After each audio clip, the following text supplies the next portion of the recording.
दशा माता व्रत कथा।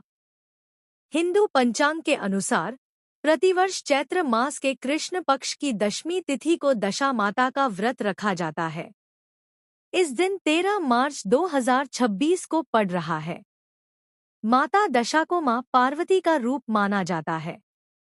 इस दिन सुहागिन महिलाएं माता दशा की विधिवत पूजा करने के साथ 10 गांठ वाला सूत के धागे से बना माला पीपल के वृक्ष पर अर्पित करती हैं और पूजा के बाद इसे गले में पहन लेती हैं। इस दिन दशा माता की पूजा करने से सुख समृद्धि, धन संपदा और खुशहाली की प्राप्ति होती है। दशा माता की विधिवत पूजा करने के साथ इस व्रत कथा का पाठ अवश्य करना चाहिए। दशा माता की व्रत कथा मुख्य रूप से राजा नल और रानी दमयंती की कहानी है, जो चैत्र मास के कृष्ण पक्ष की दशमी को सुनी जाती है।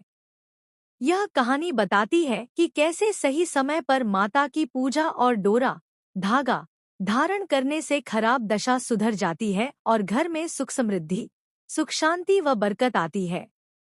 दशा माता व्रत कथा। राजा नल दमयंती की कहानी। कहानी की शुरुआत। एक बार राजा नल और रानी दमयंती के राज्य में सुख शांति थी। एक दिन रानी ने देखा कि एक बुढ़िया दशा माता सबको 10 धागों वाला डोरा बांट रही है, जो घर में सुख समृद्धि लाती है। डोर का अपमान। रानी ने श्रद्धा से वह डोरा धारण कर लिया, लेकिन जब राजा नल ने इसे अंधविश्वास मानकर रानी के गले से डोरा तोड़कर फेंक दिया, तो वे अपमानित होकर चली गईं।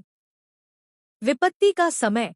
माता के अपमान के कारण राजा की दशा खराब हो गई और उन्हें अपना राजपाट सब कुछ खोना पड़ा। राजा रानी दर दर भटकने लगे और एक साधारण झोपड़ी में रहने को मजबूर हुए। सुधार की राह। उन्हें अपनी गलती का एहसास हुआ। उन्होंने वापस चैत्र मास में दशा माता का व्रत किया और पूरे विधि विधान से पूजा की। सुख समृद्धि की वापसी। माता प्रसन्न हुई और उनकी खराब दशा बदल गई। राजा को अपना खोया हुआ राज्य, धन दौलत और सम्मान सब कुछ वापस मिल गया।